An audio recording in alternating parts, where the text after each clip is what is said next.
সেদিন আকাশ ফেটে পড়বে, অতঃপর সেদিন তা বিক্ষিপ্ত হয়ে যাবে।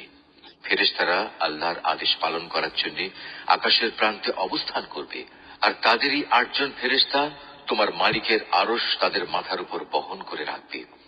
সেদিন তোমাদের আল্লাহ তাআলার সামনে পেশ করা হবে, তোমাদের কোনো কিছুই সেদিন গোপন থাকবে না।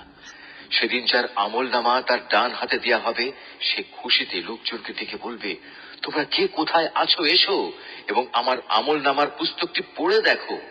হ্যাঁ, আমি জানতাম আমাকে একদিন এমনি হিসাব নিকাশের সামনাসামনি হতে হবে। অতঃপর বেহেশতের উদ্যানে সে চির সুখের জীবন যাপন করবে। উদ্যান হবে আলিশান, জান্নাতের মধ্যে। এর ফলমূল তাদের নাগালের মধ্যেই ঝুলতে থাকবে। আল্লাহর পক্ষ থেকে অভিনন্দনপূর্ণ ঘোষণা আসবে, অতীতে যা তোমরা কামাই করে এসেছো তারই পুরস্কার হিসেবে আজ তোমরা প্রাণ ভরে এগুলো খাও এবং তৃপ্তি সহকারে পানীয় গ্রহণ করো। আর সে হতভাগ্য ব্যক্তি যার আমলনামা সেদিন তার বাম হাতে দেয়া হবে, সে দুঃখ ও অপমানে বলবে, কত ভালো হতো যদি আজ আমাকে কোন রকম আমলনামায় না দেয়া হতো। আমি যদি আমার হিসাবের খাতাটি নাই জানতাম। হায়, আমার প্রথম মৃত্যুই যদি আমার জন্য চূড়ান্ত নিষ্পত্তিকারী বিষয় হতো। আমার ধন সম্পদ ও ঐশ্বর্য আজ কোনো কাজেই লাগলো না।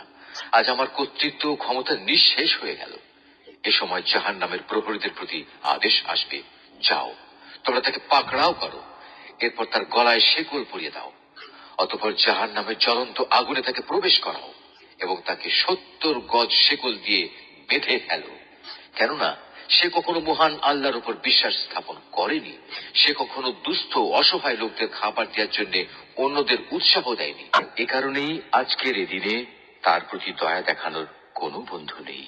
ক্ষত নিঃসৃত পুঁজ ছাড়া আজ তার জন্য দ্বিতীয় কোনো খাবারও এখানে থাকবে না।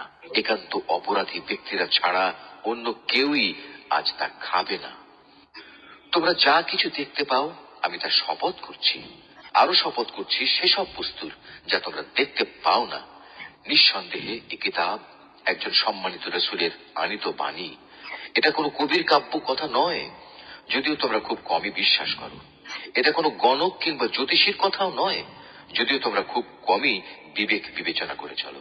মূলত এই কিতাব বিশ্বজগতের মালিক আল্লাহ তাআলার কাছ থেকেই তার রাসূলের উপর নাযিল করা হয়েছে। রাসূল যদি এই গ্রন্থটি নিজে বানিয়ে আমার নামে চালিয়ে দিত, তবে আমি শক্তভাবে তার ডান হাত ধরে ফেলতাম, অতঃপর আমি তার কণ্ঠনালী কেটে ফেলে দিতাম, আর সে অবস্থায় তোমাদের কেউই তাকে আমার এই শাস্তি থেকে বাঁচাতে পারত না। সত্যি কথা হচ্ছে, আল্লাহ তাআলাকে যারা ভয় করে এ কিতাব তাদের জন্য উপদেশ বই কিছু নয়। আমি ভালো করেই জানি তোমাদের একদল লোক হবে এই কিতাবকে মিথ্যা সাব্যস্তকারী। এটি তাদের জন্য গভীর অনুতাপ ও হতাশার কারণ হবে যারা আল্লাহ তাআলাকে অস্বীকার করে। নিঃসন্দেহে এ মহাগ্রন্থ এক অমোঘ সত্য। অতএব হে নবী, এমনই একটি গ্রন্থের জন্য তুমি তোমার মহান মালিকের নামের পবিত্রতা বর্ণনা করো।